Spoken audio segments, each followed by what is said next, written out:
acceso a la jurisprudencia. Y para moderar la mesa, dejamos en el uso de la palabra a el Director General de Innovación y Desarrollo Tecnológico del Poder Judicial del Estado de México, ingeniero Moisés Francisco Lima Valdés. Un aplauso, por favor.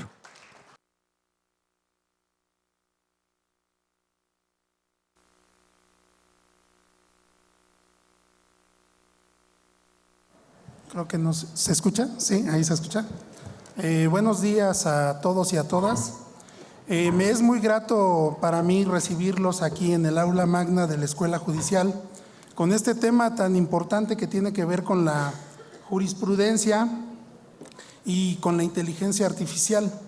El día de hoy tenemos a dos grandes ponentes que nos honran con su visita y que vamos a aprender bastante de ellos. Es el doctor Daniel Trejo, ¿sí?, y el maestro Adrián Díaz Luján. Me voy a permitir un fuerte aplauso para ellos, por favor.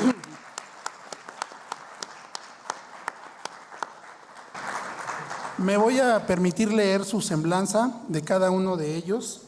Sí, el doctor Daniel Trejo, catedrático de la UNAM y del ITAM, profesor invitado en universidades de Europa y Latinoamérica, cuenta con más de 30 años de experiencia en el área de tecnologías de la información, dirigiendo y realizando proyectos en el sector público y privado en América Latina, Estados Unidos y Europa, dentro del área de administración del conocimiento, analíticos, gobiernos de datos y transformación digital.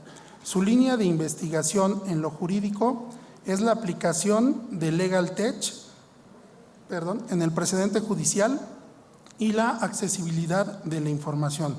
Es conferencista y autor de diversos artículos y libros, doctor en Ciencia de la Administración e ingeniero en Computación por la UNAM, ambos con mención honorífica. Tiene una especialización en Administración por el Columbia Business School en Nueva York, MBA por la EBC, certificación de Políticas Públicas por la Universidad de Virginia y estudios en Derecho por la UVM. Fuerte el aplauso para el doctor Daniel, que hoy nos honra con su presencia aquí en el Poder Judicial del Estado de México. Bienvenido, doctor. Muchas gracias. Me permito leer también la semblanza del maestro Adrián Díaz Luján. Adrián Díaz es consultor en innovación y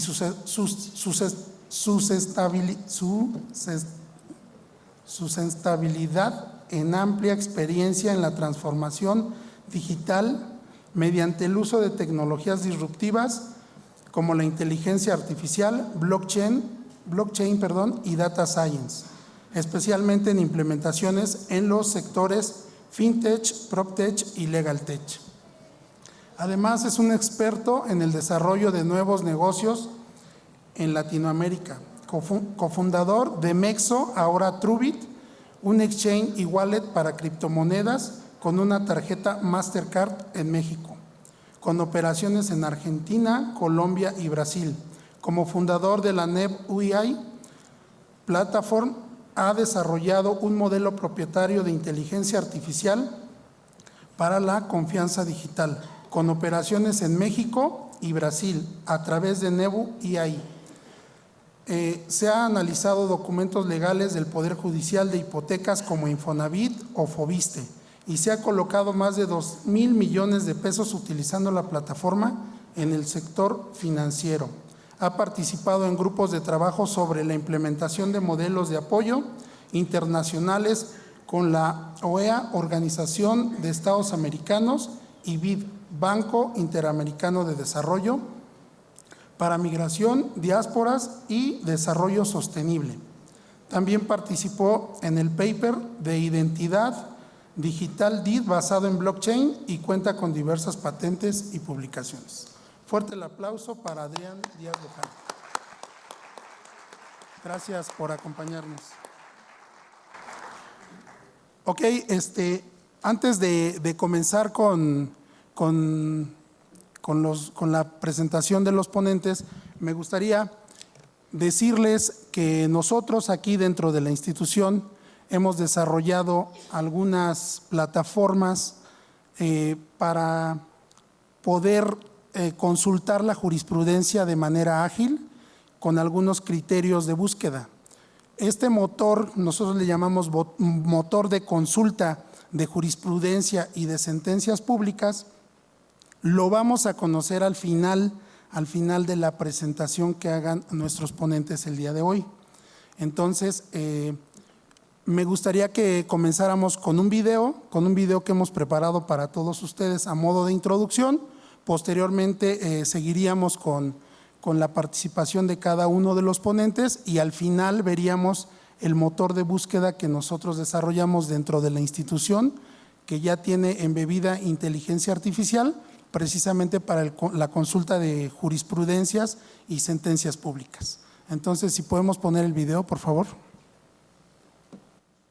La inteligencia artificial es de esas invenciones que veíamos en películas de ciencia ficción que trataban de predecir lo que vendría en el futuro, que ahora se han vuelto realidad.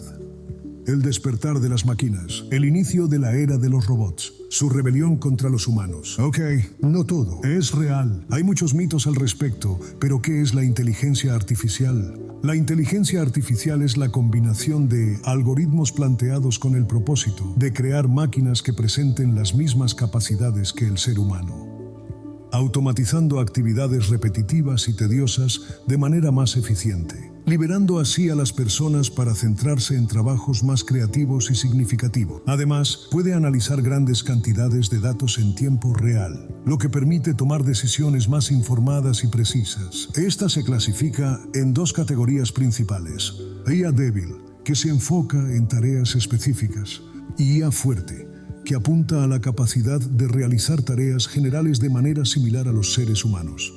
En el ámbito jurídico, ha transformado la forma en que se llevan a cabo diversas tareas y procesos.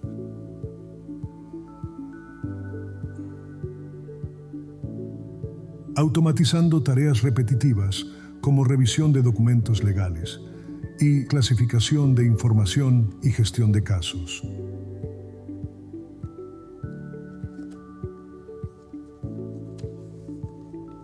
Revisión de contratos, reduciendo errores humanos, ahorrando tiempo. Análisis de datos y predicciones, previendo posibles resultados de casos legales.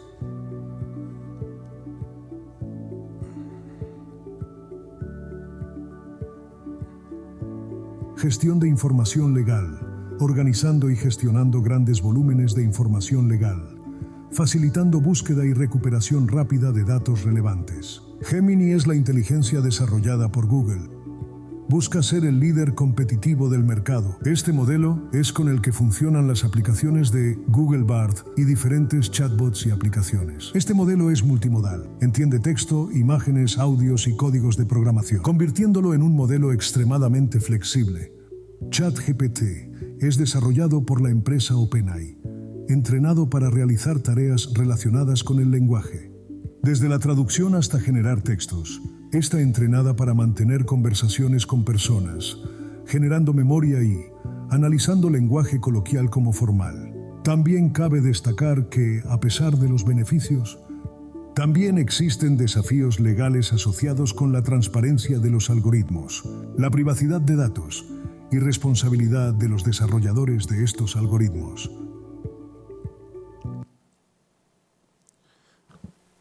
Sí, pues hasta aquí nada más la introducción.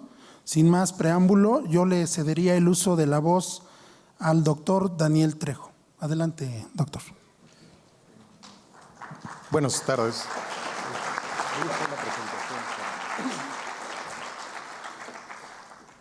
Muy buenas tardes a todos. No sé si me pueden ayudar, por favor, con la presentación.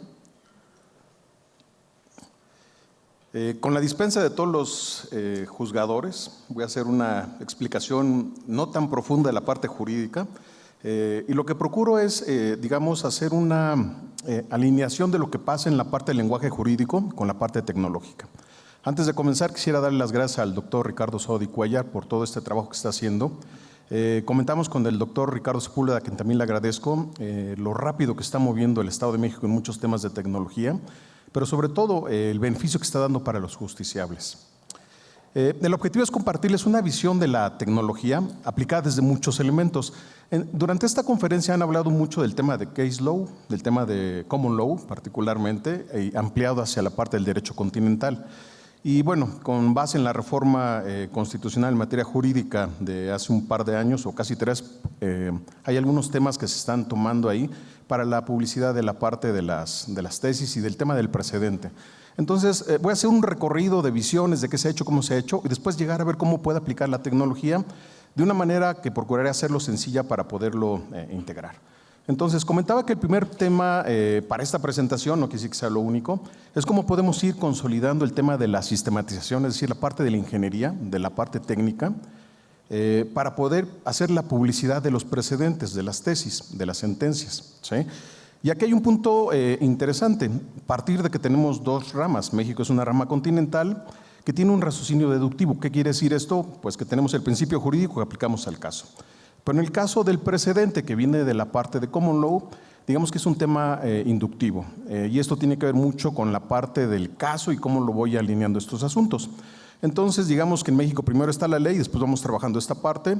En el caso de Estados Unidos o la parte de common law, entre otros países, tengo el caso, lo ajusto, pongo el razonamiento del juzgador y vaya, siempre observo una ley, ¿no?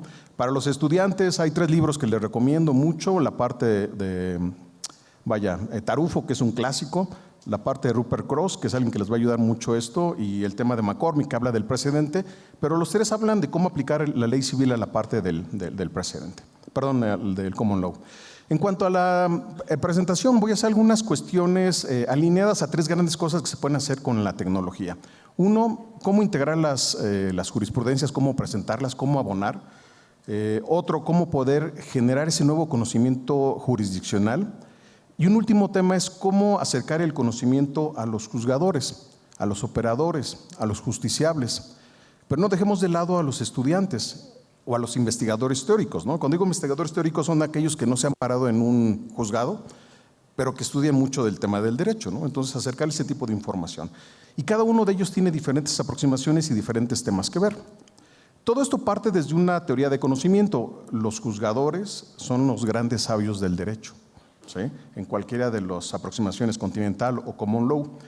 Pero prácticamente, ¿qué es lo que hacen? Ejecutan sentencias. ¿Qué es lo que hacen? Un conocimiento explícito, es decir, algo que puedo leer. Esto, una vez que lo publicito, que lo divulgo, se va socializando y se hace explícito para toda la gente. Y hay otros juzgadores que tienen sus propios criterios, pero con base en los casos y en la jurisprudencia que tengan, pueden generar un nuevo conocimiento. Y se vuelve un ciclo virtuoso, ¿vale? Para no entrar en el tema de que si es un presente obligatorio o nada más es orientador. Pero todos estos temas en cuanto a tecnología dejan unos puntos relevantes. Tecnológicamente, las sentencias, digamos que se publicitan inmediatamente tecnológicamente, es decir, una vez que se aprueba para su publicidad, esto puede quedar en Internet. Sin embargo, hay acuerdos que dicen, oye, se publica el viernes y hace efecto el lunes, por decirlo. Pero a lo mejor eso lo hicieron desde el lunes anterior, la publicidad. Si a esto le sumamos que muchas de las tesis, para poderlas entender, como ya lo dijeron otros ponentes, requieren de la sentencia, sería conveniente pegarle a la tesis la sentencia. Pero las sentencias tienen un tema interesante, los datos privados. Y los datos privados hacen que tengamos sentencias testadas. Esas sentencias testadas no necesariamente son bien entendibles. Entonces vuelve un tema bien interesante. Otro tema relevante es la parte de la redacción del criterio. Ayer lo comentaba la magistrada en retiro Armida bastante bien, que es muy complicado hacer una redacción de un criterio. Imagínense, para los grandes conocedores del derecho, si es complicado, cuánto y más para un estudiante o un abogado postulante que está empezando a trabajar con esto. Pero además de esto es dónde encuentro la información. Y algo hice mal. Y cuando digo en dónde encuentro la información es de dónde lo voy a traer. Vámonos a 30 años en el tiempo, octava época, semanario judicial. No existía internet como tal, no estaba el semanario judicial de la Federación. La UNAM hizo una iniciativa de presentar la jurisprudencia a través de fotos escaneadas. Entonces escaneaban todo eso, entraba por un sistema que se llama Gopher. Para todos los que son muy jóvenes, Gopher es el abuelo del web, ¿sale? Búsquenlo. Y digamos que ahí se publicitaban estos temas, no era un navegador de texto. ¿Qué era lo interesante? Que por primera vez en Internet había acceso a la jurisprudencia. En aquellas épocas uno tenía que ir a los juzgados afuera a comprar los libros y esperar las publicaciones, ¿no? Que aunque uno estuviera suscrito a la parte del semanario, se tardaba algún tiempo en tenerlo, ¿no? Y esto fue una manera de poder acercar ese conocimiento. Ahora, hay diferentes tipos de aproximaciones. Vamos a empezar a hablar de algunas visualizaciones de países con Common Law. Por ejemplo, Reino Unido. ¿Cómo presentan la información? ¿Cómo la navegan? ¿Sí? Comentaban ayer que yo tengo mis abogados que están haciendo un caso o tengo mi ponencia. Lo que ponen es a buscar a los becarios, a los servicios sociales, la jurisprudencia correspondiente. Entonces ahí están buscando, están analizando. Los ponentes, ya saben, encuentran tesis, aunque sean de materias diferentes, las ponen en la queja o en la denuncia, ¿no? Y ahí todos los operadores jurídicos están leyendo 75 páginas, de las cuales 60 son obiter. Y bueno, esta es una manera de cómo pueden estar viendo esto desde la perspectiva del Common Law. En Common Law, hace algunos años, estando en Inglaterra, cuando me tocó participar en equipos de sistematizar esto, no se escuchaban las tesis, se escuchaban las sentencias, se escuchaban los resúmenes, que es un tema interesante que yo las tesis las empecé a ver hasta México como tal, ¿sí? Es decir, a entenderlas un poco más. Hay muchos sistemas que permiten ver y mostrar los datos. Uno de los más famosos a nivel internacional es Lexis, que aplica en muchos países, particularmente anglos. ¿Por qué? Por el tema de Common Law y son casos que van publicitando. Entonces aquí hay diferentes maneras de presentar la información. Incluso permiten hacer diferentes desplazamientos en cuanto al conocimiento del caso. ¿Por qué? Porque pueden citar precedentes que son de índole federal, de índole regional o de índole local. Entonces permite tener una visualización a través de una cosa que le llamamos redes de vínculo, esas bolitas que ven en la pantalla, ¿sí? Entonces digamos que el criterio que más se cita es la bolita más grande. Y normalmente son criterios superiores de un alto tribunal o de un precedente federal. Y los que tienen menor, llamémosle tamaño, son criterios que están a nivel distrito, a lo mejor de una materia en particular, pero que son vinculantes para este asunto, ¿sí? Hay más buscadores. Los que hayan hecho su posgrado en Inglaterra recordarán el Case Law Search, que es una herramienta que permite buscar todos los casos en el Reino Unido. Esto nos va a los diferentes países que lo consolidan y permite traer los casos, pero también la jurisprudencia, el case law como tal y las leyes. Entonces consolidan en un solo término la búsqueda de esos elementos. Canadá sigue el mismo procedimiento. Common Law tiene una manera de buscar la información parecida. Si se dan cuenta del lado derecho, creo, de ustedes, ven la parte de la sentencia. Y abajo viene todo el razonamiento. Si ustedes ven una sentencia de países de Common Law, cada párrafo está numerado y cada párrafo está identificado si es déjame poner el término, un hecho, un considerando, un resolutivo. ¿Por qué? Porque detrás de esto hay una normatividad tecnológica de cómo lo vamos integrando y hay una práctica de escritura. No es nuevo, tiene más de 200 años que lo hacen los abogados en ese modelo, ¿sí? Perdón. ¿Qué ocurre en Europa? JUDOC. Que ahí es un tema muy interesante. La Corte Europea de Derechos Humanos atiende múltiples idiomas. Entonces, yo tengo sentencias en diferentes idiomas que tengo que traducir, pero que tienen que entender todos y que van a generar un precedente para otros elementos. Entonces, imagínense que aquí ya se complica, porque no nada más estoy hablando de la sentencia, del precedente, de la ley que aplica, pero si esto se escaló a nivel europeo, pues tengo que ver que no sea contradictorio en ese control difuso de poder entender qué es lo que estamos haciendo. ¿Vamos bien? Bueno, cuando tengo este asunto, muchas de las sentencias que se escriben, ¿cómo las hacen? Pues en un documento de Word. Entonces escriben, ya saben, siguen el machote que lo van escribiendo, y esto es lo que ponen a consideración de la parte de tecnología. Entonces los genios de la tecnología reciben esos documentos en Word y lo tienen que sistematizar. Y es cuando empiezan a escuchar la palabrita de bases de datos, ¿sí? Vamos a dejarlo ahí como un mensaje. Pero esto de alguna manera, vean que este documento en Word de una sentencia puede que tenga 5 traducciones.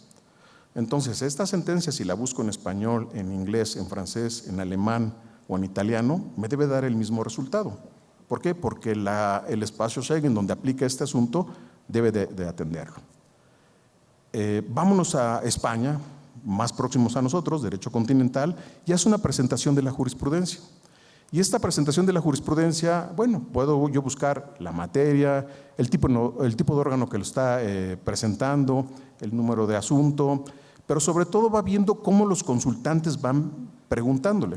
Y déjenme decir que hay como dos tipos, el consultante interno y el externo. El interno tiene acceso a mayor información porque tiene las reglas de seguridad y de confidencialidad propias, ¿sí? El externo pues tiene los datos abiertos, que aquí hay algo interesante, lo vamos a mencionar más adelante, pero la protección de datos abiertos en México antes de 2002 pues era un buen deseo, ¿no? No existía como tal. A partir de 2002 se empieza a manejar estos asuntos. Pero ven aquí en la parte de esta presentación de España, por ejemplo, donde ya empiezan a ver la división por materias, cuáles son los casos más relevantes, cuáles son los criterios jurídicos que más se están preguntando. ¿Qué es lo que está haciendo? Está entendiendo qué es lo que consultan, qué es lo que permite acercar ese conocimiento que hablábamos, ¿sí? Brasil, quizá el país en América Latina que tiene un mayor avance en la presentación de jurisprudencia. Muy parecido a lo que hacemos en México, presentan la jurisprudencia, presentan las tesis, bueno, no las tesis, presentan la sentencia, presentan los resúmenes, pero yo puedo ir vinculando cuál es el precedente, cuál es el tema legislativo o de ordenamiento que lo está proponiendo, pero sobre todo lo que vamos viendo, ¿no? Esas ventanas de tiempo donde aplica la ley y donde el caso cae. Todo esto se hace a través de un tema de tecnología. Ahora, otro punto interesante es el tema de inteligencia artificial. Ahorita presentaron un video muy interesante. Los colegas brasileños, la verdad que se dedicaron a entender a un abogado. No se preocupen, la inteligencia artificial no va a cambiar a los abogados, es una falacia. Tengo 20 años en eso y yo creo que es complicado y ahorita vamos a ver por qué. Pero el punto importante es, déjame ver cómo puedo acercar un hecho y un criterio, algo que sea relevante a mi asunto. No es un buscador de palabras, porque eso puede generar falsos positivos, ¿vale? Entonces aquí es donde empieza a ser un tema de búsqueda apropiada por grupos, pero que además va permitiendo consolidar las búsquedas, ¿sí? Imagínense que usted es un magistrado especializado en materia familiar, va generando sus casos conforme a los asuntos que va teniendo, va generando ese portafolio de conocimiento, dejemos usar ese término, ¿sí? Que es un término de hace 20 años. ¿Sí? Ahí voy generando esto. Entonces, cuando mi ponencia está trabajando en un asunto, tiene muy rápido el acceso a este dato. Ahora, Colombia. Colombia, pues también tiene un avance muy interesante por todo el estudio que se ha hecho en materia del precedente. Ya se ha citado en múltiples ocasiones al doctor Diego López Medina, que vaya, es muy parecido a lo que presentamos aquí en México. ¿Sí? México. México conocen el Semanario Judicial de la Federación, su presentación nueva.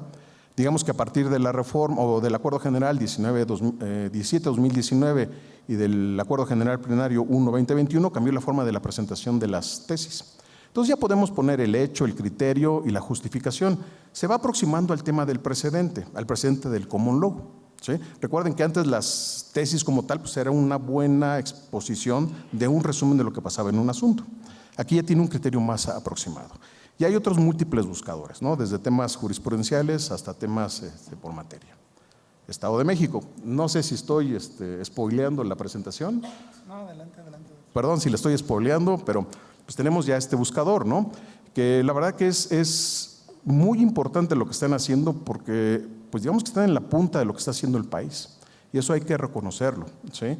No están compitiendo nada más con otros estados, están compitiendo con otros países, ¿no? Y eso es muy, muy relevante. Y pues una felicitación a todo el equipo del Poder Judicial. Bueno, esto que les comenté, déjenme hacer un análisis comparado de estas herramientas como acceso a la jurisprudencia, comenzando con el Common Law. Presenté ahorita unas imágenes del BILI, o sea, de British and Irish Legal Information Institute, de la parte del canadiense. Pero los que estuvieron en Estados Unidos saben que pueden pagar sus suscripciones. Déjenme poner un comercial, Buo Legal, nada más que mejorado, ¿sí? Donde tienen el Fast Case, Case Law, Westlaw, etcétera, ¿sí? Además del LexisNexis. Estos buscadores son los que permiten tener búsquedas sobre las sentencias, sobre los ordenamientos, pero van buscando modelos con un caso inductivo. Es decir, yo tengo un problema jurídico que me están haciendo un asunto y puedo buscar sobre esto. Y me empieza a buscar en todos esos elementos a nivel distrito, a nivel regional, a nivel estado, a nivel país, qué es lo que me aplica, ¿sí? Ahora, en España, como vimos, tiene un tema de buscadores de palabras, de operadores lógicos, de contextualización, pero aquí empiezan a haber unos temas que desde hace 20, 25 años empezaron a trabajar en la parte tecnológica. Un temita que se llama gobierno de datos. Es decir, cómo controlo quién es el dueño del dato, quién lo modifica y por qué lo modifica. Y voy a poner un ejemplo muy sencillo. Imagínense que se publicita una tesis, ¿sale?, de jurisprudencia, y por alguna razón alguien nos hackea y cambia el contenido de la tesis. O los señores juzgadores que están aquí, no sé si ha llegado algún litigante con su tesis que se inventó allá afuera del juzgado. Entonces, vean que esto también tengo que tener un tema de cómo validarlo, ¿no? Y esto lo que evita es generar un falso positivo. Todo esto se hace con tecnología, ¿sí? Ahora, no es nuevo esto. Esto tiene más de 30 años, más de 25 años. Por ahí de 1998 empezó a haber un concepto que se llama Legal Discovery Search. ¿Sí? ¿Qué es lo que hacía esto? Pues déjame hacer un análisis de texto y comparar, con base en minería de datos, los casos por materia, por jurisdicción, por jurisprudencia y por ordenamiento. Esto es common law, no es derecho continental, ¿sí?, por la razón de ese derecho. ¿Qué es lo que permitía esto? Bueno, tener una seguridad de lo que estoy haciendo y qué es lo que más aproximaba. Es por esta razón que muchas de estas empresas siempre se acercan a los tribunales, ¿no? Oye, amigo, pues préstame tus tesis, ¿no? Son 202 millones. 200,000 tesis que ya sistematizaron, que es un esfuerzo enorme, titánico, y pues ya la quieren para procesar, ¿no? Porque ese es el insumo particular. Esa materia prima, pues ya le pueden acercar algún tema de inteligencia artificial y ciertos modelos relevantes, ¿sí? Esta clasificación de las sentencias, desde un punto de vista tecnológico, por ahí del 2001, empezó a generar algunos sistemas en Estados Unidos particularmente, que eran los Online Dispute Resolution. Es decir, comparaban casos y veían cuál se parecía y daba una solución sugerida. Hoy día esto ya es muy común en plataformas como eBay, etcétera, etcétera, ¿sí? Pero regresando a presentar el contenido de la jurisprudencia, la publicidad, ¿sí? Cada persona que busca una jurisprudencia tiene un perfil diferente. Hay personas que quieren obtener 10,000 resultados, ¿no? Divorcio encausado, 10,000 tesis, bueno, no me sirve, ¿no? Hay otros que buscan las 10 más importantes. Hay alguien que no sabe ni qué busca, ¿sí? Y ahí es donde está lo relevante. Pero lo más importante es que todo tiene la misma fuente. ¿Cuál es esta fuente? Los ordenamientos, las sentencias o las tesis, ¿sí? Esta evolución para México está haciendo converger el common law con el derecho continental, ¿sí? Si recuerdan la contradicción de tesis 293-2011, que ya lo han hecho bastante veces en el tema de la vinculatoriedad internacional, la posibilidad de invocar criterios de sentencias que no están publicitadas, ¿sí?, en materia de ley de amparo, aunque no esté ese concepto, lo puedo retomar, pero sobre todo los nuevos elementos que estaban generando con la ratio decidendi famosa y los criterios que están publicitándose a partir del acuerdo 17-2019, pues cambió la tecnología. Entonces la gente de tecnología tenemos que correr atrás de ellos para poderlo hacer. Pero ¿qué creen? Que si los juzgadores no nos dan los elementos de una manera accionable, pues estamos en un pantano, ¿sí? Ahora, esto que se está trabajando a partir de la Suprema Corte ha hecho un avance muy, muy interesante, pero otra vez, no es nuevo. A nivel regional, y quiero referirme al Estado de México, voy a hacer una analogía con California. California es sabido que desde los 80 se ha dedicado a temas de tecnología. Las cortes locales de California son especialistas en patentes, en materia de tecnología, de telecomunicaciones, y generan criterios que son orientadores para otros distritos del mismo nivel. Incluso que generan un tema de jurisprudencia básica que los altos tribunales correspondientes la toman como referencia, ¿sí? ¿Qué ocurre? También un tema de trabajo, ¿no? En vez de estar procesando, no sé, 4,000 casos la Suprema Corte al año, pues en otros países procesan 200. Y los tribunales inferiores traen la carga del trabajo, ¿sí? Pero también tienen las herramientas para poder trabajar este asunto, ¿sí? Estos elementos, déjenme hacerlo como un diagramita para que quede un poco más claro. En la posición, cuando tienen un asunto, siempre está un juzgador. Y cada juzgador tiene un criterio. Este criterio y este juzgador va a atender a un justiciable y a un abogado, ¿sí? Este abogado normalmente se mete hoy día por internet. ¿Qué es lo que va a buscar? Pues solucionar su disputa, ¿sí? La ponencia va a ayudar al juzgador para trabajar. ¿Y qué es lo que hace la ponencia? Pues déjame buscar en todas las sentencias, tesis, precedentes, ordenamientos, déjame buscar en transparencia, en datos abiertos, toda la información. Pero buscar información, pues es como la primera y segunda página de Google, ¿no? La primera página me da información, la segunda es basura. Entonces hay que ver cómo me entrega la información muy rápido. ¿Qué es lo que ha hecho en muchos buscadores o personas que buscan información? Usar esos famosos keywords. Si recuerdan, ayer los mencionaba, ¿no? Las palabras claves. Pero bueno, eso se vuelve interesante cuando estamos en el ámbito mexicano. Pero ¿qué pasa si yo quiero buscar tesis de la Corte Interamericana? No existen, son sentencias. ¿Sale? Entonces hay que buscar en eso y empezarlos a consolidar. Entonces empieza a complicar el asunto. ¿Qué es lo que tiene que hacer? Bueno, además tengo otros poderes judiciales o mi mismo poder judicial o a mi mismo nivel que me debe de permitir acceder a la información, pero intercambiar datos. Es decir, este conocimiento de este criterio que tenía este juzgador se documenta y se vuelve una base de conocimientos importantes. La Corte ha estado trabajando en diferentes temas para dar un tema de educación y ha generado unos libros de líneas jurisprudenciales en ciertas materias que pueden orientar de una manera interesante a los juzgadores, pero yo quisiera decir lo que es más bien a los educadores, ¿sí? Con la dispensa de lo que los juzgadores comenten, ¿no? Pero ha sido tan relevante este trabajo, en caso particular del Centro de Estudios Constitucionales, que incluso la Corte Interamericana está retomando esa creación de líneas jurisprudenciales. Ahora, otro tema, ¿cómo consultamos la información? Pues ya quiero ver en el penal de algún lugar de aquí del Estado de México que llegue el abogado con su celular, está bloqueado, no puede ver las sentencias. Si no la trae impresa, pues no sé si existe. Entonces debo tener un elemento donde tenga la tesis o la jurisprudencia correspondiente para poderle mostrar al señor juez o al señor que está a cargo de este proceso. Los abogados pues posiblemente tienen buenos equipos, tienen buenas comunicaciones, digo los litigantes, ¿no? Particularmente, ¿sí? Pero además los justiciables, oye, pues yo quiero ver en el CICE, pues en el CICE no tienes acceso, ¿no? Porque eres justiciable. Ya sacaste tu Fidel, si no, no tienes acceso, ¿no? Pero ¿qué puedo hacer? Pues déjame ver cómo lo voy a trabajar, pero también tengo que empezar a atender unos temas de inteligencia artificial, que es lo que van a presentar, pero también de ese gobierno de datos, ¿sí? Y ahorita entramos a ese tema de gobierno de datos. ¿Qué es lo que voy a hacer? Que toda esta información que estoy generando le voy a dar acceso a los justiciables, a los abogados, pero ¿qué creen? Que cuando tengo un orden de cómo estoy haciendo la cuestión de las sentencias y cómo la estoy almacenando, puedo generar automáticamente un lenguaje fácil y entendible, sin cambiar el sentido de la sentencia, ¿sí? Eso ya lo puedo hacer con una herramienta, por ejemplo, de inteligencia artificial. Y le doy acceso a más información a más personas, investigadores y a los estudiantes. Estos elementos como tal son algunos de los puntos que pueden trabajar. Ojo, hay muchas herramientas adicionales que trabajan en la labor jurisprudencial. Cito algunas, el famoso CICE, sistemas de consultas por ordenamientos, diversos buscadores, etcétera, ¿sí?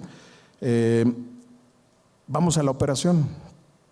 ¿Sale? Del lado derecho tenemos a nuestro juzgador, que ya dictó una sentencia definitiva, y del otro lado tenemos a nuestro ingeniero que tiene que hacer esa magia para pasar ese documento en Word, algo accionable, sistematizable, que pueda ser explotado, ¿sí?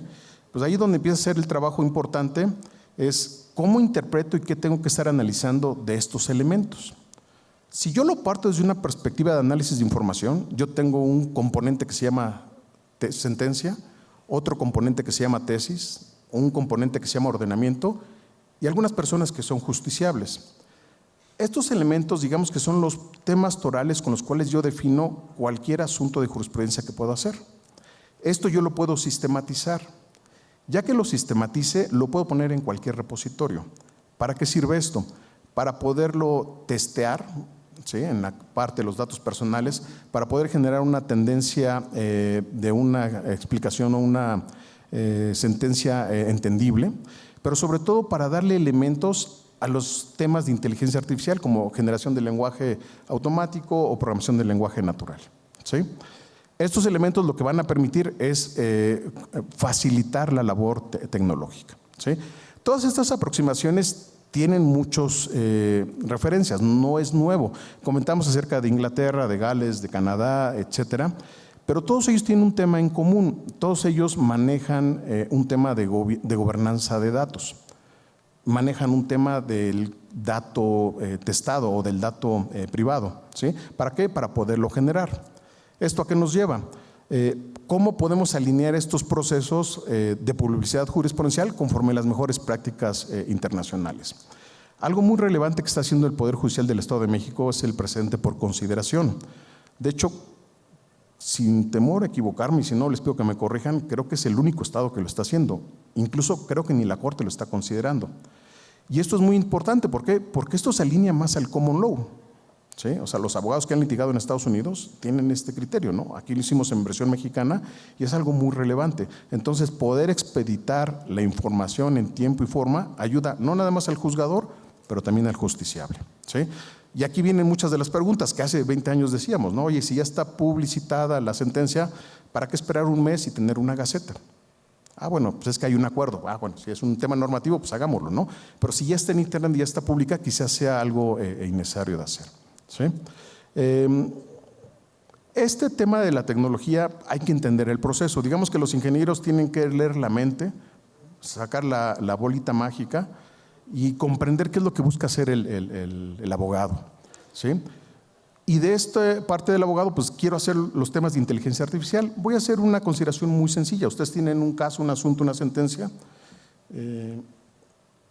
Bueno. Del lado derecho ustedes pueden ver que un caso, un asunto puede tener diferentes elementos que puede citar a otros precedentes, dependiendo de la fase en la cual estén haciendo. Si esto está sistematizado, lo puedo ver de una manera muy sencilla y de una manera accionable lo puedo estar atacando. ¿Sí? Esos elementos, ¿qué es lo que va a permitir? Tener un acceso mucho más rápido a las sentencias, pero también publicitarla a través de datos abiertos. ¿Sí? Que entre tribunales se puedan compartir la información, que sea compartible, que no se pierda el sentido de la sentencia, ¿sí? Porque técnicamente nosotros podemos hacer ingeniería inversa y saber quién es el actor. ¿Sí? No es complicado. Entonces, digamos que esa parte de los datos abiertos y testar el dato sí afecta en la interpretación, pero digamos que hay que facilitarlo. ¿Sí? Promover los presentes a los tribunales colegiados de circuito, pero expeditar sobre todo la movilidad de los casos. ¿Sí? Acceder a este tipo de información a temas de movilidad de los celulares que hablábamos, ¿no? Que puedan descargar esos elementos. ¿Sí? Si vemos el asunto de la creación de la misma jurisprudencia, hay un análisis semántico y sintáctico. ¿Qué es esto? Imagínense que descargamos 1955 sentencias públicas y con un animalito de inteligencia artificial las analizó. Y lo que dijo, oye, en estas salas la redacción de las sentencias en estructura es consistente. Pues es evidente, pero no se entiende y hay variaciones en la redacción. Entonces, digamos que aquí empiezan a ver lo que hablábamos, ¿no? Sentencias de 200 páginas que pudieran ser reducidas a 20. ¿Sí? Mucho obiter y poca ratio. ¿Sí? Y esto es lo que genera esa red de vínculos, es bueno, ¿qué sentencias se vinculan con cuál? Entonces uno empieza a ver cuál es el leading case. Recuerdan que ayer mencionaban ese concepto, ¿no? El caso que funde, que va haciendo una evolución y que va generando muchos más elementos. Que todos desde un punto de vista de tecnología se puede generar. Esos elementos que le estoy comentando, de hecho es un trabajo que está haciendo el SEC, el doctor Diego López Medina, en el asunto de la escritura. Ahora, este es un tema complicado opinarlo, ¿no? Porque yo no le voy a decir a un señor juez, un señor magistrado, menos a un señor ministro cómo escribir una sentencia. Pero posiblemente esto nos permita, si lo llamemos normalizamos como lo es en el caso de los países de common law, para poder hacer un pronóstico. ¿Sí? Los que hayan litigado en Estados Unidos, en Inglaterra, en Canadá, saben que hay un pronóstico de las sentencias. Si cayó este asunto en este circuito con este juez, con base en lo que tú denunciaste, la posibilidad de que ganes es tal. ¿Por qué? Porque el case law analiza el caso y va viendo todas estas consideraciones del hecho y del criterio. En México no se puede hacer tan fácil. ¿Sí? El cambio de la reforma y la publicidad de los nuevos precedentes lo pudiera permitir. ¿Sí? Y esto es atender el tema de inteligencia artificial. Ahora, ¿cuál es el reto tecnológico? Pues técnicamente, pues que esta tecnología permita garantizar que el dato no se modifica, que la tecnología es una herramienta, no la razón de ser del derecho. ¿Me explico? Y sobre todo, permitir ese litigio estratégico con base en los criterios relevantes que voy obteniendo. Es decir, poder encontrar la información mucho más rápido. Y fomentar el famoso derecho de los jueces. Ustedes, los juzgadores, pues son los que generan el derecho. ¿Sí? Con los legisladores que tenemos es complicado que se respete esas cuestiones, ¿no? Entonces, quien genera la realidad del país es a través de ustedes. ¿Cómo podemos hacer esto? De muchas maneras. Como experiencia en todos estos años es bueno, ¿cómo utilizo esas bases de datos? ¿Cómo redactan los jueces? ¿Cómo comparto la información? ¿Cómo vinculo los datos? ¿Cómo hago esas redes de citación? Y una red de citación es la cita a la ley, la cita al precedente, la cita a la tesis. ¿Sí? ver cómo se va generando a la misma línea jurisprudencial, poder generar criterios similares, ¿sí? ¿Qué es lo que me va a permitir hacer? Pues tener un trabajo mucho más, llamémosle expedito en el entender la información. Ahora, aquí hay un tema que es medio disruptivo, ¿no? No es difícil, es complicado, ¿sí? Es muy laborioso, hay que saber hacerlo, ¿no? No van a poner a un chico de ingeniería a hacer sentencias con un magistrado, ¿no? No entiende. El tema es cómo puedo entender estos conocimientos para poderlos aplicar. No es necesario tener a los grandes de la tecnología. De hecho, los grandes de la tecnología lo que dicen primero, oye, pues dame tus sentencias, dame tu información y explícame cómo se hacen las cosas, ¿no? Y después yo te vendo el servicio. Entonces digo, pues está muy padre, ¿no? Pero ¿qué pasa si más bien yo en un órgano empiezo a hacer esa generación con una tecnología que incluso puede ser de software libre, ¿sí? Ahora, hay muchos temas ahí de mitos, de miedos del soporte técnico, ¿no? Pero muchas de las herramientas de inteligencia artificial vienen de herramientas de software libre. Entonces, el tema es saber utilizar la herramienta, ¿sí? Finalmente, pues comentarles, ¿no? Este tema de la tecnología facilita la integración y publicidad de las sentencias, de las tesis en general, la conformación de la jurisprudencia. Puede ayudar y ha ayudado por mucho tiempo en resoluciones en línea, ¿no? Aquí pongo algunos ejemplos, ¿no? Modria, CyberSettle, SmartSettle, OMP, Amazon, ¿no? Que yo tengo un problema con la compra, ahí pongo mi disputa y hay un juez electrónico que me lo resuelve, ¿sale? ¿Por qué? Porque así está dispuesto en las cuestiones. Ahora, el tema de analizar criterios amparados en un precedente en la norma con base en el hecho, bueno, ya se pone interesante, porque entonces me permite analizar y vincular precedentes o asuntos similares. Entonces, en vez de tener 355 tesis, a lo mejor lo reduzco a 20 tesis con 20 sentencias. Entonces ya es un poco más sencillo de leer, ¿sí?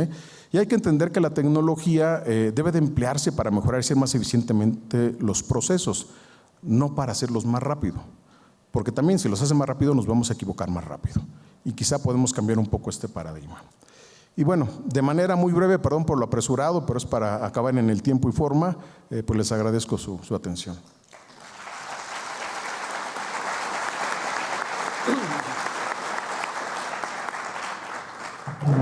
Bueno, sí, le cederíamos el uso de la palabra al maestro Adrián Díaz para que haga también su presentación, 30 minutos aproximadamente, y después vendríamos con una retroalimentación de ambos ponentes. Hola, ¿me escuchan? Sí. ¿Me pueden ayudar con la presentación, por favor?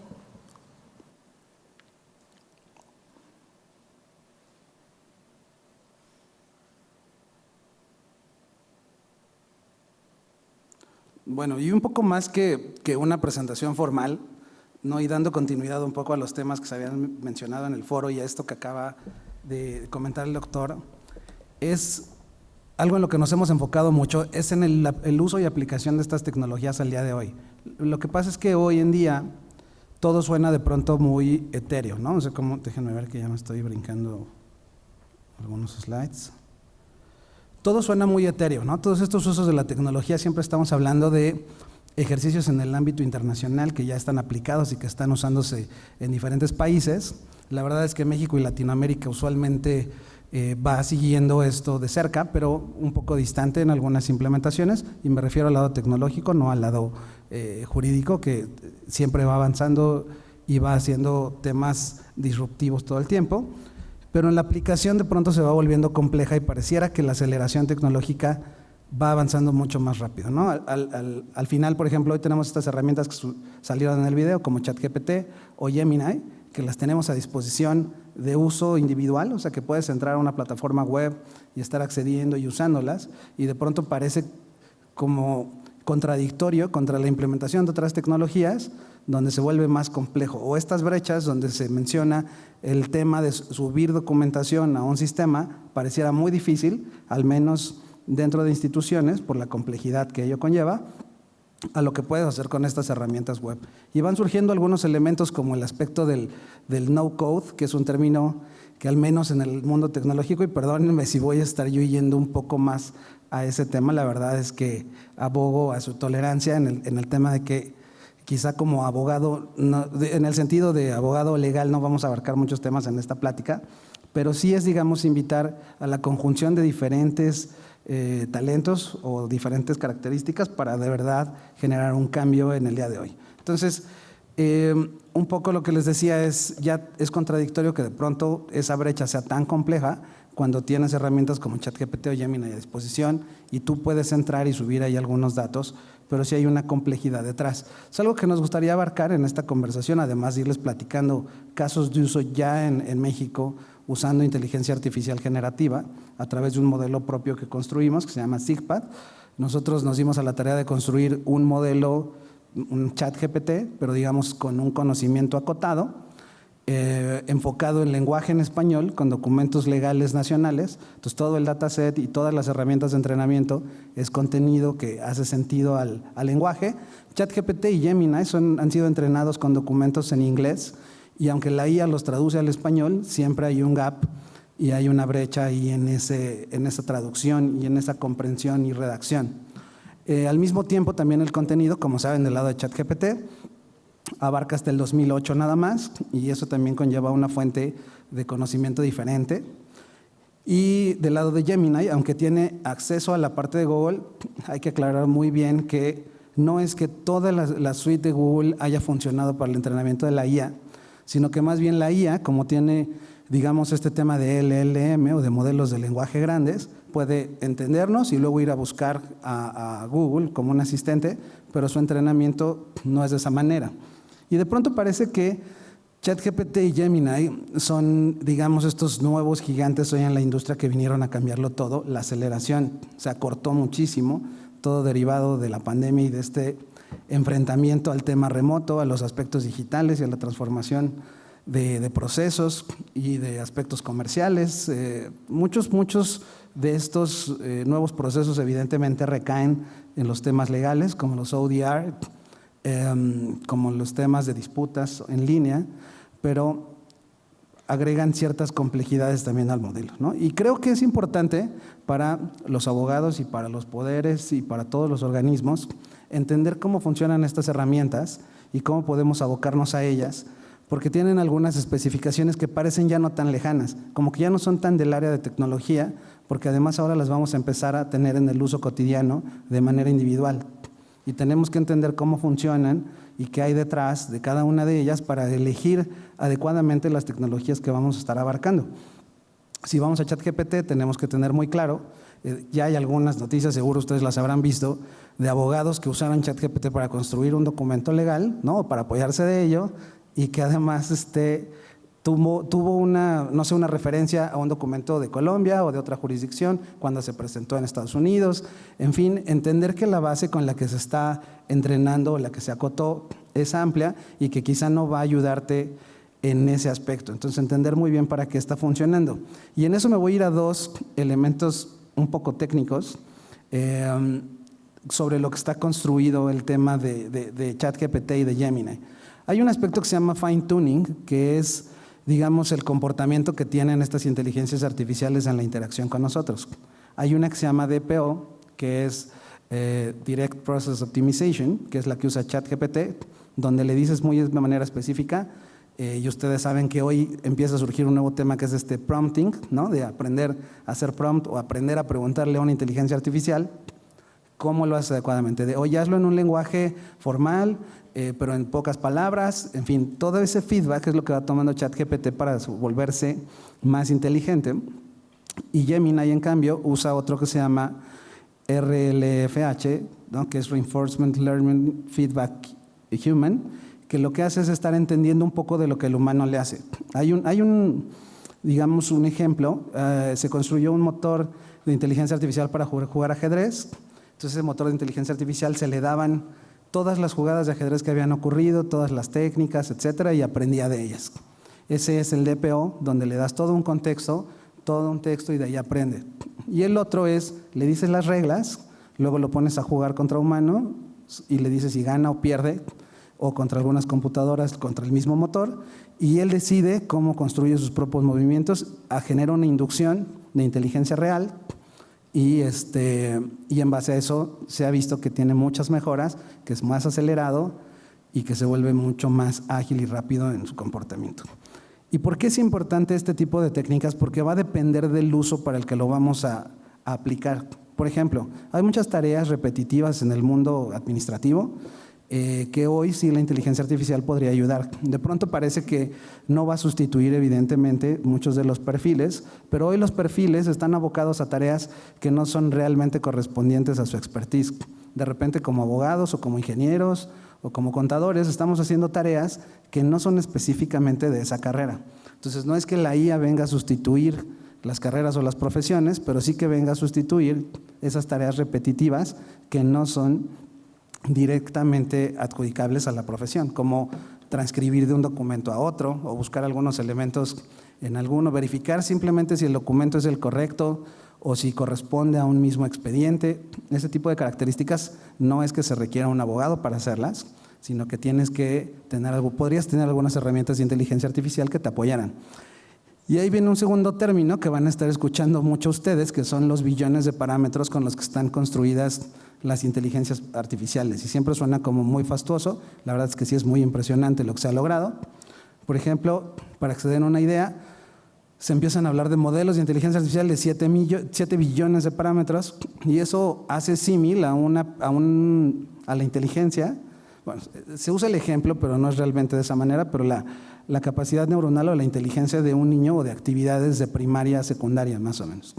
Luego vienen modelos superiores a los 30 billones de parámetros, que son ya estudiantes universitarios o son tareas que podrían hacer de esa manera, y luego los superiores a 100 billones, 300 billones, que corresponden a gente especializada, a alguien que se especializó en una carrera, que hizo cierto posgrado en algo específico, una especialización, y son de 300 billones. Para que se den una idea, ChatGPT tiene 100 trillones de parámetros, pero de pronto esta capacidad está enfocada definitivamente al uso de ser un copilot, de ser un asistente, igual que el de Gemini, de ayudarte a acercar a otros tipos de información. Se han encontrado algunos modelos, por ejemplo, que está en segundo lugar, que tiene Artex. Es un modelo que está enfocado en tareas específicas, porque se han definido algunas otras técnicas donde puedes enseñar a una IA a hacer un comportamiento específico. De repente, por ejemplo, Gemini puede ser muy bueno para matemáticas, pero si lo vamos a implementar en el tema de Legal Tech, pues vamos a tener una capacidad excedida y que nos va a hacer mucho más complejo que entienda realmente un aspecto legal. Es así que entender muy bien algunos de estos aspectos se va a volver cotidiano, seguro va a haber algunos términos específicos y evidentemente va a generar una regulación alrededor, como para no poner a una IA experta en matemáticas a obtener textos específicos o a dictaminar un aspecto legal, pero sí se va a tener que modificar mucho de estos temas. Entonces, un poco dando eso como preámbulo, nosotros construimos SIGPAD como herramienta para automatizar muchos de estos procesos repetitivos en la industria y además generar el tema de confianza digital, que se empieza a volver un tema también interesante. Por ejemplo, en las disputas digitales es el tema de cómo verificar que los documentos que se subieron o que la información que se provee es legítima, o que no va a haber un repudio de que eso no es lo que subió una persona o eso no es lo que subió otra. Y el análisis de la documentación como tal también se va a volver importante. Entonces, en este mundo dinámico vamos a tener ya algunos activos invaluables, como el tema de las IAs personales o de los copilots, ese término comercial al menos que se está usando hoy en la industria global. Entonces, temas de copilot lo van a ver mucho, copilot de compliance, copilot legal, copilot de jueces, de notarios, que van a ser estas herramientas que te van a ayudar a tener acceso a la información, a digitalizar la información de manera ágil, y me refiero a digitalizar de que tú subas documentos, por ejemplo, legales, una escritura, un acta constitutiva, una sentencia, todo lo que tengas a tu disposición, y realmente se digitalice, realmente se convierta a un texto que sea accesible a la búsqueda y que una inteligencia artificial pueda auditar y dictaminar, pero de forma ágil, sin que tengas que ir a un área de tecnología que te desarrollen o que te construyan un módulo de ese tipo y la tengas mucho más asequible, porque, como decía, la brecha no puede ser tan alta entre tener una herramienta como estas que ya tienes en tu teléfono, bajas una aplicación y que seguro todos usamos o hemos usado por curiosidad, pero que no funciona para fines específicos, o no reúne las características de cumplimiento necesarias. Por ejemplo, el tema de privacidad de datos, que se ha tocado mucho, el tema de confiarle todas estas sentencias antes para que se entrene o confíe o aprenda de todo esto, o el tema de datos privados de manera específica o de dictaminarlos. Entonces es así que este sistema que se llama SIGPAD, actualmente ya productivo y que si gustan, no estoy seguro si viene aquí una referencia al final, si no ahorita se las comparto. Hay algunos demos para todos los que quieran probarla. Está enfocada en un tema de legal, PropTech y de FinTech, pero evidentemente para los temas legales hay varias herramientas que van a poder probar en el tema de dictaminar documentos y está dividido en 3 documentos. Uno que es inteligencia artificial pura, uno que son aspectos de identidad y uno que son aspectos operativos. Todo basado en este modelo de inteligencia artificial que, como les decimos, es propio y cuida todas las características de cumplimiento en México, de privacidad de datos y de identidad, estándares internacionales también de identidad y confianza y ciberseguridad, y que además también tiene algunos modelos que pueden ser aplicables a distintas dependencias, ¿no? Entonces, cuidando esas características, hay algunos componentes de IA muy específicos para demo, que es, por ejemplo, el Doc Analyst, que es este aspecto que les decía. Subir documentos, se usa cómputo visual, entonces el documento no tiene que estar en PDF o en Word, pueden ser fotos, ustedes tomar a la cámara del teléfono, sacar fotos a un expediente o algunos documentos legales que tengan, lo va a convertir a texto en una herramienta de Elasticsearch, no tienen ustedes que ser expertos en nada, y va a darles acceso a un buscador automáticamente de esos documentos que ustedes suban. Van a poder configurar reglas sin necesidad de saber hacer prompt, como en el caso de ChatGPT, pero hay una interfaz en la que pueden estar haciendo preguntas hacia los documentos y luego configurarlas como reglas específicas o como extracción de datos. De manera que tú puedes definir de este documento necesito extraer 10 campos o los nombres, las direcciones, montos, etcétera, y guardarlas en una estructura de datos que te va a permitir tener acceso después o construir un documento de manera específica. Subes una estructura de documento con los campos que quieres llenar y te va a permitir asignarlos, y luego ya una vez que lo hiciste, simplemente haces la recepción de documentos, todo con no code, ¿no? O sea, es decir, no tienen que ser desarrolladores, solo configurarlo a través del aplicativo y poder ayudarles en este tema. Luego el Auto Verify, que es el tema de verificar, por ejemplo, que documentos correspondan a un mismo expediente o que correspondan a una misma estructura, es decir, que se encuentren los mismos nombres o que haga cierta coherencia. Incluso les da algunos resúmenes cuando ustedes suben el documento, les dice esto parece una escritura, tiene estas características, esto parece un acta constitutiva, esto parece una demanda, una sentencia, varias de esas estructuras que seguramente no les puedo listar de manera apropiada, pero ustedes tienen mejor conocimiento que yo. Les da esos resúmenes y también les permite configurar si son, por ejemplo, para un expediente o una recepción documental apropiada, o simplemente dictaminar una serie de documentos o ordenarlos en base a ciertas estructuras y ver cuáles son viables para procesar y cuáles necesitan trabajo o cuáles necesitan completar ciertos documentos. Y el Signcraft, que también es importante, es todo este tema hoy ya en el mundo electrónico que se requiere la confianza digital sobre los documentos. O sea, primero saber que los documentos que tú subes y de los cuales estás obteniendo información son confiables todo el tiempo. Es decir, se estamparon o se certificaron de alguna manera que es probable, es decir, que tú puedes ejecutar una prueba de que es el mismo documento al principio y al final de un proceso, para que no puedas decir, de este proceso construí este documento, de este documento construí este otro, y después pueda haber algún tema de duda de que se haya cambiado el documento durante el proceso. Entonces, para cadenas de custodia documentales durante el proceso, así como los originadores de los documentos o quienes firmaron el documento per se, esta herramienta funciona tanto en blockchain, usando algunas cadenas de bloques que ya lo mismo, todos tienen aspectos de cumplimiento internacional y nacionales, están siendo usadas en algunas dependencias públicas y privadas en México, y hay algunos ejercicios también ya al respecto, y también con la NOM 151, que es el aspecto de firma digital y certificación electrónica y expediente electrónico en México. Entonces, dependiendo del uso que van a tener, también pueden tomar las decisiones de con qué firmas usar. Lo mismo Fiel o Firel en el caso de justiciables, para aplicarlo de manera obviamente compatible con cualquiera de estos sistemas. Luego viene el tema de ID, que es un poco más enfocados a los aspectos de identidad sobre los participantes del proceso. Es decir, que si alguien presenta un documento, te está entregando cierta información por las leyes de privacidad de datos, tenga que autorizar el uso de estas herramientas o que se pueda verificar que usó la IA para ciertos procesos y venga estampado qué hizo la IA, qué datos extrajo y qué construyó y luego qué se modificó y construyó alguien más para poder llevar una trazabilidad al respecto. Aspectos de face match con temas de rostro para verificar que alguien está presente al momento de firmar un documento o de generar una asamblea o de generar algún documento específico y aspectos de anti-spoof o huellas dactilares, incluso para plasmar huellas dactilares vía la cámara del teléfono sobre documentos electrónicos. Entonces, hoy en día ya puedes plasmar estas huellas sobre el documento. Había varios ejercicios legales ya ejecutándose.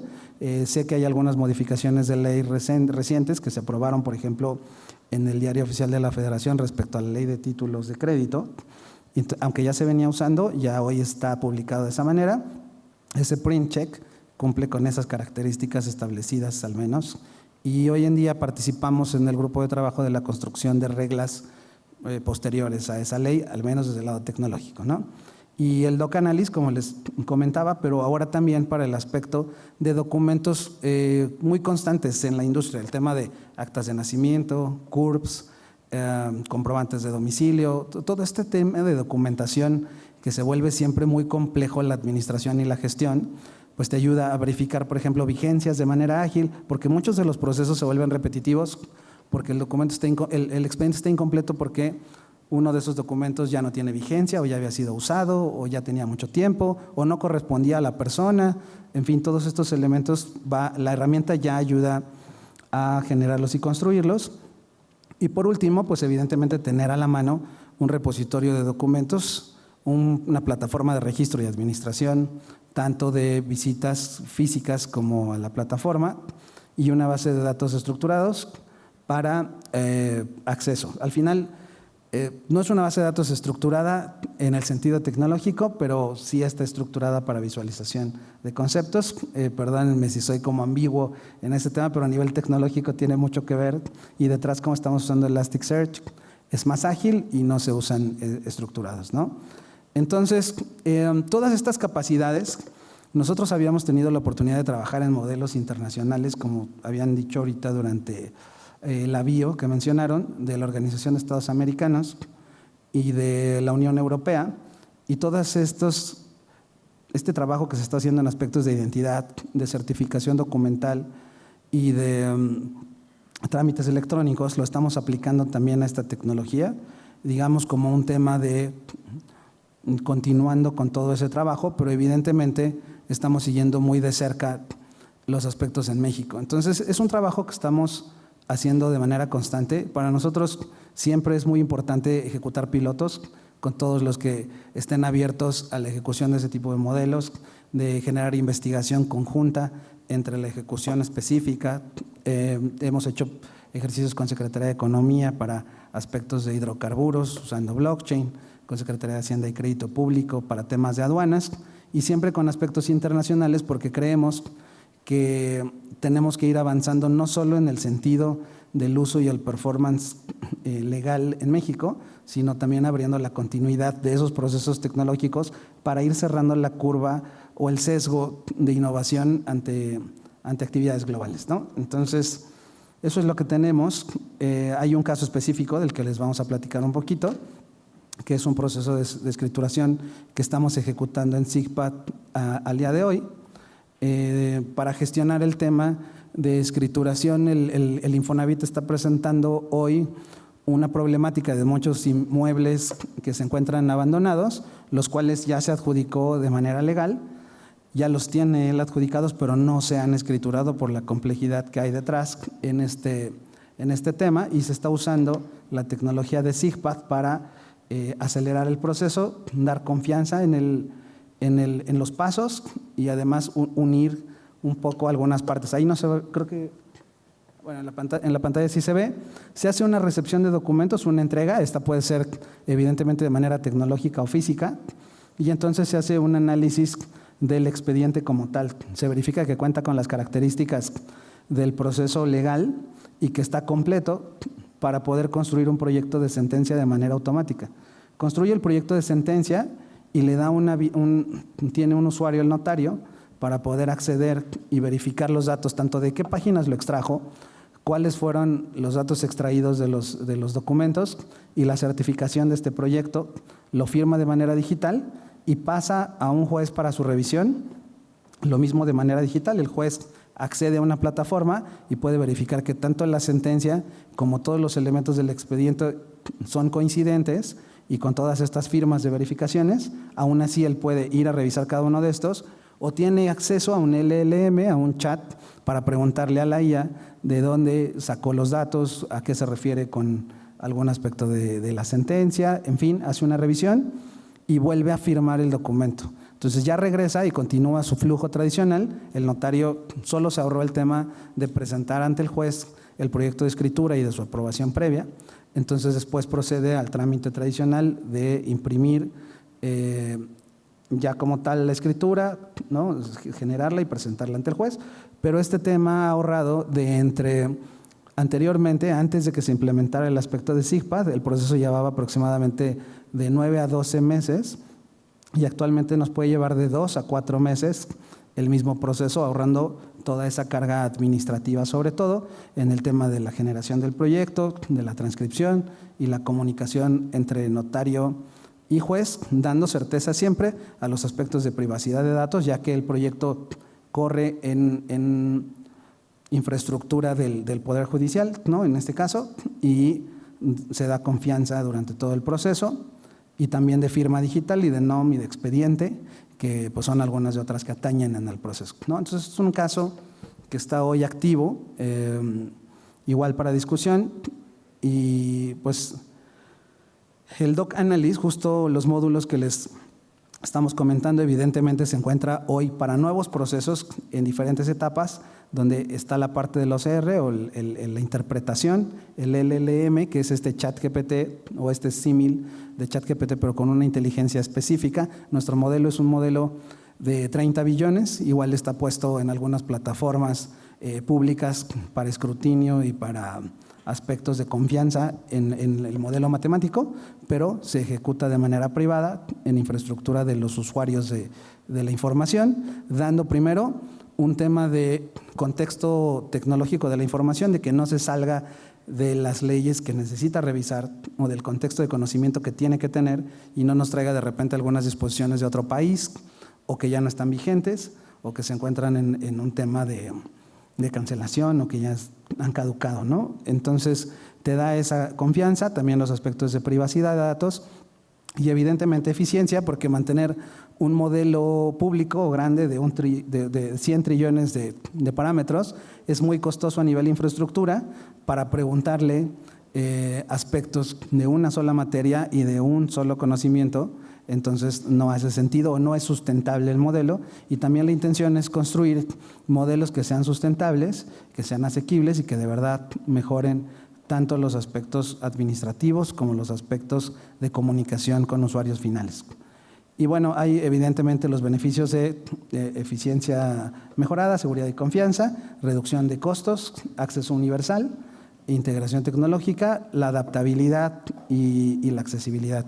La adaptabilidad en un sentido de que, aunque hay un entrenamiento previo, no es un entrenamiento único, sino que al ser dueños del modelo podemos generar algún entrenamiento adicional, como es el caso de estos pilotos que les menciono, que estamos con mucho gusto ávidos de ejecutar en cualquier materia necesaria para el caso, ¿no? Y evidentemente hay muchas industrias que se pueden beneficiar, no solo el sector legal, sino inmobiliarios, salud, financieros, en fin, incluso el tema de agronegocios es algo que estamos trabajando.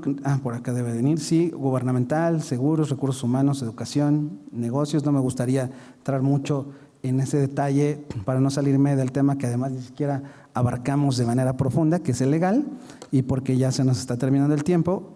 pero les agradezco mucho. La plataforma se llama SIGPAD y pueden ver más información en sigpad.mx. Y bueno, mi nombre es Adrián Díaz y estoy a sus órdenes en los que pueda ayudarles.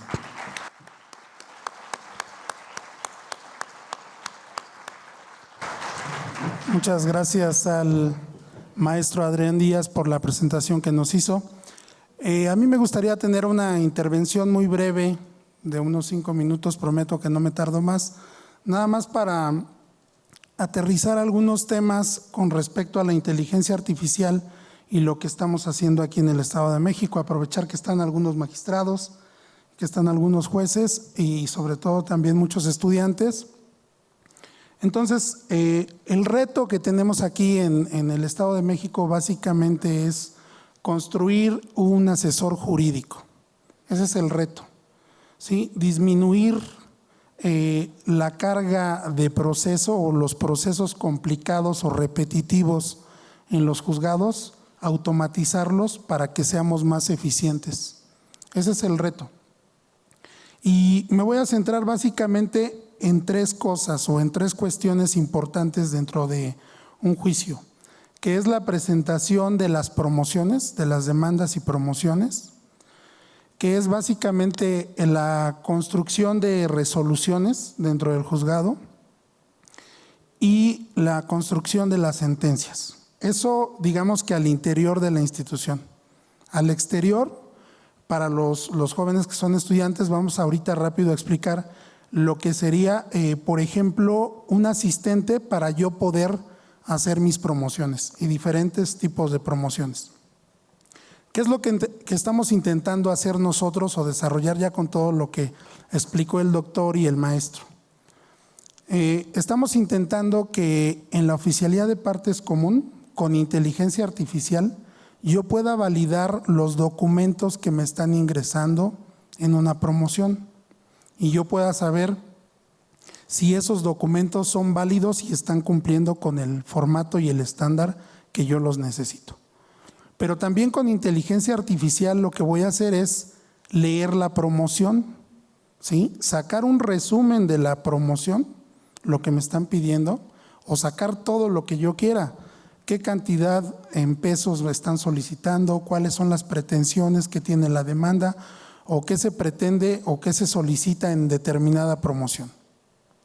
Eso lo voy a meter a mi sistema automatizado que ya tenemos de expediente electrónico en las diversas materias y lo voy a tener ahí en la base de datos, lo que comentaban ahorita los ponentes, ¿no?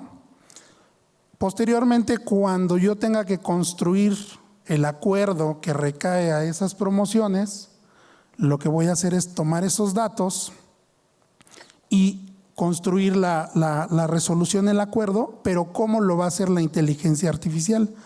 Va a tomar los acuerdos anteriores que yo ya tengo con lo que alimenté el dataset, con lo que alimenté mi base de datos y voy a decir, de acuerdo a los elementos que me presentan en esta promoción y a lo que ya aprendí a construir de acuerdos, te propongo este acuerdo.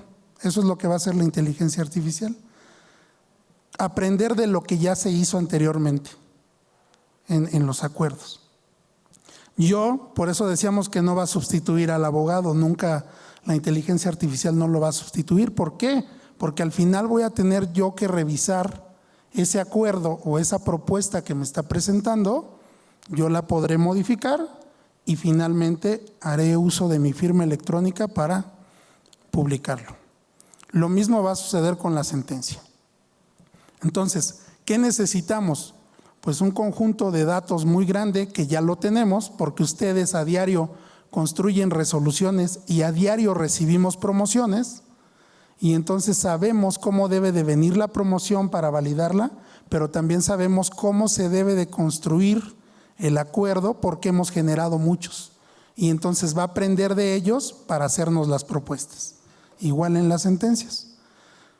Para los jóvenes estudiantes que quieren decir, bueno, yo quiero presentar una promoción, pues también van a tener un dataset muy grande de todas las promociones que se han presentado en el Estado con nuestra legislación y entonces este motor les va a proporcionar una propuesta de promoción y les va a decir, ah, ok, mira, esto es lo que te puedo ofrecer de acuerdo a los parámetros que tú me estás diciendo, te puedo proponer esta promoción para que la presentes en el juzgado. Deberá de ir acompañada de este y este documento.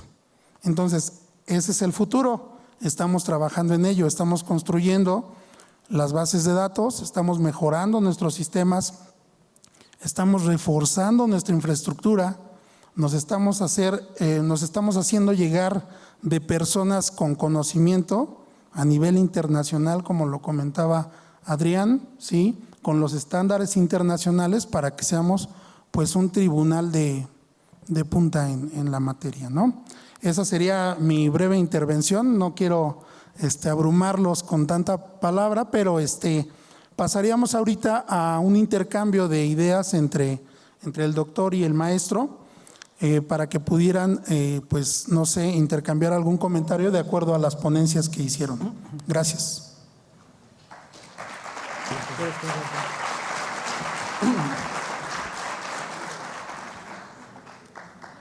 Sí, me parece que de lo que estabas trabajando, sobre todo el tema de disputas online, ¿no?, es un aspecto que debería de aplicarse mucho más en México, que es algo que tendríamos que empezar a poner atención. Hay algunos protocolos ya de disputa en línea hoy, ¿no?, usándose en México. Hay uno en el que nosotros participamos y estamos apoyando en el proceso, se llama Kleros.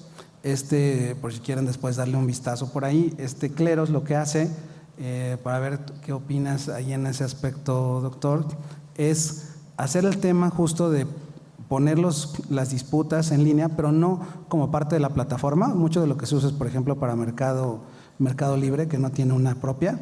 Entonces, sobre Kleros se ponen estos aspectos, se sube la documentación, se pone el caso, y en lugar de que haya un juez interno, lo que hace es que se abre a abogados en México, te registras como abogado, nosotros hacemos esa revisión de la cédula y de que eres la persona adecuada y demás, y sobre eso ya expones como algunos de estos temas legales o tu opinión al respecto, y luego un juez o alguien que actúa como juez dictamina como comunidad, es como un jurado, ¿no? Se dispone un jurado y ese jurado hace un dictamen y ya se pone a disposición, pero me parece que no está atendido hacia los aspectos legales, ¿no? O sea, que está más en un tema de se realizó la disputa y bueno, pues me apego a lo que se dispone en esta plataforma, porque además tienes que poner desde antes la garantía, es decir, o el objeto lo tienes que poner a disposición o el monto de dinero lo tienes que colocar dentro de la plataforma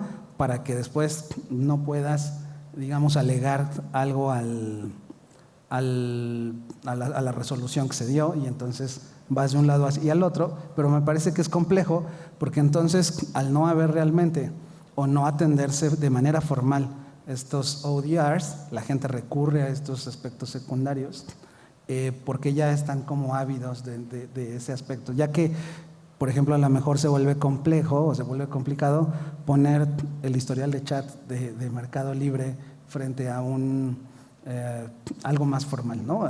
Algún instrumento más formal. Entonces, no sé si has visto que ya, o sea, ¿qué opinas de eso, de si ya se puede aplicar con los de ODR que habías mencionado, o si se apega a alguno de los de Common Law o Derecho Continental? Sí, de los ejercicios que comentaba, para poner el contexto, imagínense que compran unos audífonos en Mercado Libre y llegan rotos. Lo devuelven, pero el que se los vendió dice, oye, yo te lo mandé bien. Entonces, tengo que aportar una prueba, eso lo saben, ¿no? Entonces, saco una foto, mando el envío y el vendedor no me reembolsa. Genera una disputa. Entonces, yo tengo que ofrecer todos los elementos. Pongo una queja y pongo, oye, es el dispositivo que me llegó, aquí está la fecha que lo mandé. La fecha debe tener un contenido en fecha, o sea, porque no puede ser un dispositivo que compraron hoy y que después sacaron algún tiempo después. O sea, tiene que estar en todo el contexto, tiene que tener el certificado del envío y automáticamente lo hace, ¿no? El detalle de poner un juzgador al proceso, pues digamos que lo único que está haciendo es electrificándolo, dejemos usar ese, o digitalizando el proceso, ¿no? Sí. Porque al final tiene una persona y eso lo hace quizá, no desplaza al juzgador, no desplaza al vendedor y al comprador, pero digamos que digitaliza una parte, ¿no? En los que yo comentaba es automático. Si en el chat vienen los elementos que permite hacer esa justificación, lo resuelven, ¿no? Ahora es importante decir que tienen que aceptar las condiciones, porque aquí no va a aplicar un amparo. O sea, a ver, aceptaste las condiciones, es una decisión de una máquina que te va a dar esta sentencia y la tienes que aceptar. Entonces las partes lo toman, ¿no? Cabe mencionar que la evidencia dice que no todas las partes lo van tomando. ¿Por qué? Porque normalmente hay muchas personas que hacen fraude y cuando hacen mucho ODR y empiezan a perder dinero, ya no aceptan. Entonces ha mitigado esos procesos, ¿no? Ahora, en otro tema, digo nada más comentar porque ya acabamos el tiempo. El tema de inteligencia artificial y de las plataformas de inteligencia abierta y a la atención de los señores juzgadores, pues yo quisiera ver que subamos las sentencias públicas, ¿no? Para que aprendamos. Si a veces ustedes como juzgadores no tienen acceso a eso, se vuelve complicado. El otro punto es la temporalidad del ordenamiento. ¿A qué tiempo aplicó el ordenamiento? Y otro tema interesante, que es un reto muy importante, y la verdad que me interesa mucho ese trabajo, es muy bueno lo que están haciendo, es, imagínense una ponencia de un señor magistrado, que tienen 3 o 4 secretarios, es la misma ponencia, pero tienen 4 personas que escriben diferente. El que firma es uno, el dueño de la sentencia es uno. ¿Qué pasa si se equivoca el secretario y el señor magistrado confió? Entonces es un tema complicado, ¿no? Porque va aprendiendo. Y este asunto se vuelve todavía más complicado en el contexto procesal. Y déjame ponerlo así. ¿Podemos aplicar el derecho penal? Sí. Para eso existe una cosa que se llama el Código Nacional de Procedimientos, ¿sale? Si no lo seguimos, pues la transparencia y la homogeneidad en el asunto se pierde, ¿están de acuerdo? Pues algo que va a pasar con estos temas, ¿no? Hay que conocer ese código de procedimientos de inteligencia artificial que permita dar este elemento, ¿no?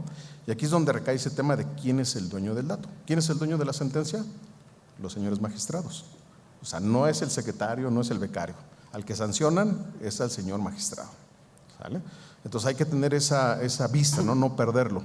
Esto va evolucionando, pero es una herramienta que coadyuva, no necesariamente que solventa. Digo, lo dejaría como una opinión al aire y que lo consideren, ¿no?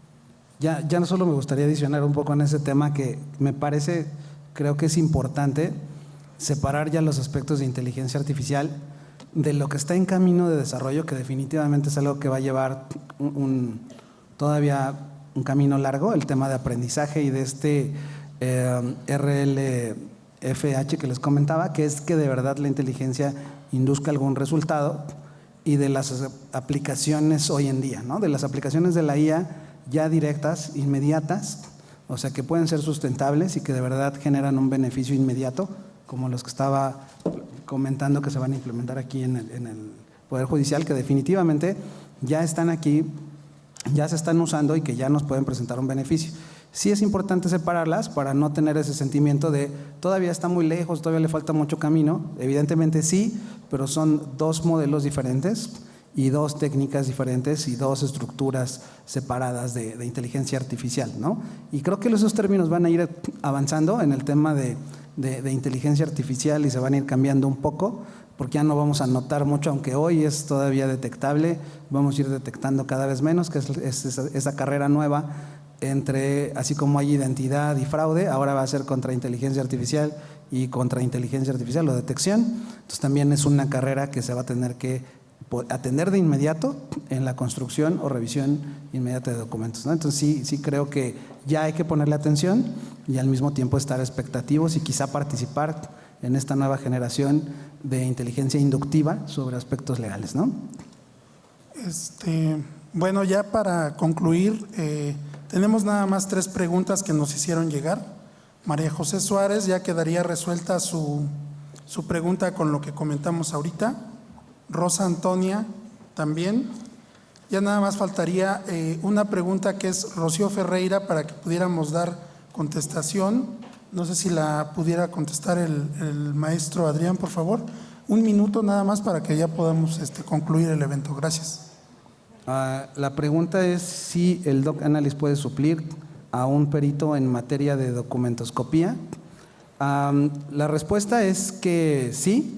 Actualmente, ya en aspectos de identidad, es decir, de verificación de documentos, está comprobado en el W3C o el World Trade Consortium, que es el encargado de aspectos de identidad, pasaportes, cédulas, etcétera, que los aspectos de seguridad que se están colocando hoy en todos estos documentos son de lectura tecnológica. O sea, los aspectos finos son más de lectura tecnológica, aunque evidentemente no es suplir al 100%. También el tema físico, ¿no? Y el tema de un constante lucha entre el tema tecnológico y el tema de la suplantación de identidad es algo que no podemos perder de vista y se va volviendo una tarea compleja que creo que nunca va a terminar de ser completamente autónoma y siempre va a necesitar del aspecto humano. Lo que sí creo es que los documentoscopistas más bien van a tener que apoyarse de estas herramientas para cumplir su trabajo de manera más eficiente o más rápida y apoyarse también de estas características tecnológicas. Muchas gracias a los dos ponentes. Gracias que nos acompañaron.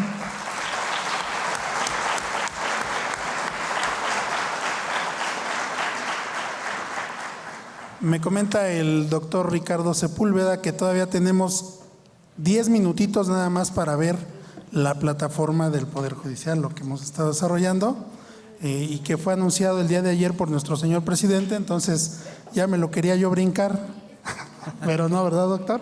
Entonces, bueno, me acompaña Héctor, es el investigador tecnológico que apoya la dirección, entonces él es el encargado y líder de proyecto. Va a hacer una presentación breve, pero es importante que vean el motor cómo funciona y bueno, adelante Héctor, gracias. ¿Qué tal?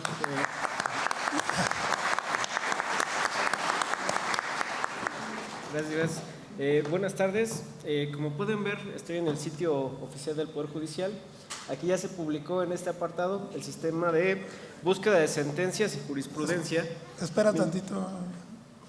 Un Si segundito. pudieran proyectarlo acá en la pantalla grande, Listo. por favor. Sí, ya está. Bien. Gracias. Sí, adelante. Ok. Bien, entonces en este apartado ya está publicado el sistema que se llama Sistema de Búsqueda de Sentencias y Jurisprudencia. Aquí le podemos dar en el apartado de entrar y veremos esta pantalla.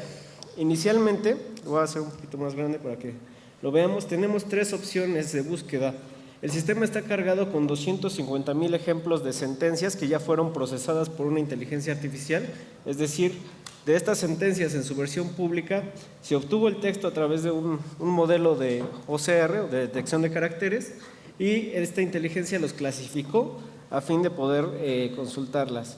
También tenemos todos los acuerdos del Consejo de la Judicatura, así como todas las jurisprudencias. De forma muy rápida vamos a hacer un ejemplo. Por ejemplo, si yo quisiera buscar sentencias que tengan que ver con violencia contra la mujer, por ejemplo. Vamos a ver en buscar. Tenemos 2 opciones aquí, una que me permite buscar por frase exacta, que me va a buscar sentencias que contengan la frase exacta que yo estoy buscando. Entonces, como pueden ver, me trae la sentencia y además me va marcando en qué páginas está la frase que yo estoy localizando. Así bien, tenemos otro caso que les comentaba que es el de por palabras clave. Por ejemplo, yo quiero ver sentencias donde se hable, por ejemplo, de usucapión, pero que fue procedente.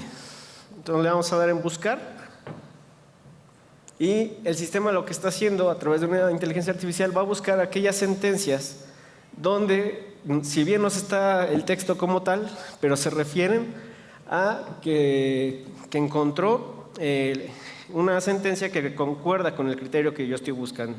Por ejemplo, si yo busco procedente, me dice aquí que en la página 11, pues me dice que ha sido procedente, y si lo buscamos como tal en el documento, lo voy a buscar de forma rápida en la página número 11, aquí podemos ver que efectivamente pues ha resultado procedente. Por ejemplo, para buscar un acuerdo, podemos buscar, por ejemplo, horarios de labores, ¿no? Vamos a dar en buscar y me va a traer todos aquellos acuerdos que ha publicado el Consejo de la Judicatura en los que se hable de temas referentes al horario de labores, ya sea para órganos jurisdiccionales o unidades administrativas. como podemos ver aquí se encuentran. O bien, para jurisprudencias, podemos buscar, por ejemplo, no sé, quiero ver las de la tercera época. Y ya me aparecen automáticamente todas las jurisprudencias que que concuerden con mis criterios de búsqueda. Es importante resaltar que, por ejemplo, de las sentencias que busco, si no es suficiente el criterio con el que yo estoy seleccionando, tengo estos filtros de búsqueda que me permiten combinar, además de mi criterio de búsqueda, las puedo filtrar. Por ejemplo, yo quiero violencia contra la mujer, pero yo nada más quiero ver sentencias públicas de la región de Toluca, del distrito de Toluca. Por ejemplo, le damos en buscar. Y como pueden ver, pues ya me trajo sentencias de acuerdo a la región y distrito donde yo estoy buscando, o específicamente puedo también buscar si existe alguna en alguno de los órganos jurisdiccionales que pertenecen a esa región o distrito. Del mismo caso, pues la dinámica es la misma, como pueden ver me trae el criterio. Además, otro punto importante de este buscador es que una vez que ya me trajo el texto, yo puedo navegar haciendo otra búsqueda aquí, por ejemplo, derecho, me va a traer todas las páginas donde coincida la búsqueda de lo que yo estoy tratando de localizar. De forma muy rápida, si yo deseo copiar el contenido, tengo esta opción que me dice aquí copiar contenido, que lo que me hace es que si yo me voy a mi documento de Word o la plataforma que yo desee hacer, pues lo puedo pegar y puedo trabajar con él para incluirlo pues ya en el trabajo o en el destino que yo le deseo usar al texto. Este portal ya está abierto al público y también se está ya retroalimentando día a día con las sentencias en versión pública que se van publicando por todos los órganos jurisdiccionales, así como todas las jurisprudencias que se emiten ya sea a través de los órganos jurisdiccionales o bien las juntas plenarias. Pues a grandes rasgos está a su disposición y esperamos que les sea de mucha utilidad.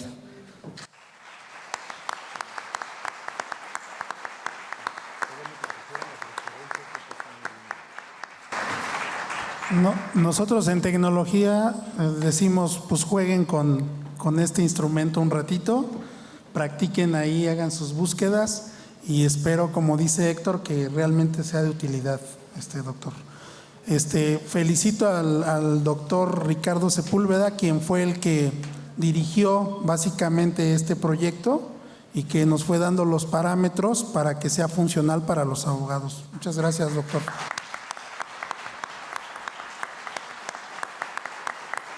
Que se escuche fuerte el aplauso para esta mesa de trabajo.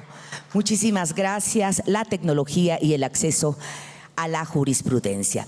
Vamos a solicitarles, sean tan amables de ponerse de pie, por favor, para que nos haga el favor nuestro moderador, el ingeniero Moisés Francisco Lima Valdés, de entregarles reconocimientos muy merecidos de parte del Poder Judicial del Estado de México a uno de los ponentes, el doctor Daniel Trejo Medina. Recibe este reconocimiento. Muchas gracias y muchas felicidades.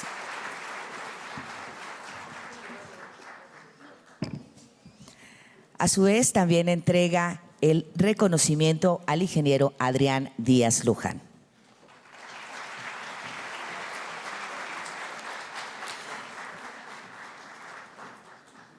Y el Poder Judicial también entrega un agradecimiento a nuestro moderador. Muchísimas gracias, ingeniero Moisés Francisco Lima Valdés, por su apoyo.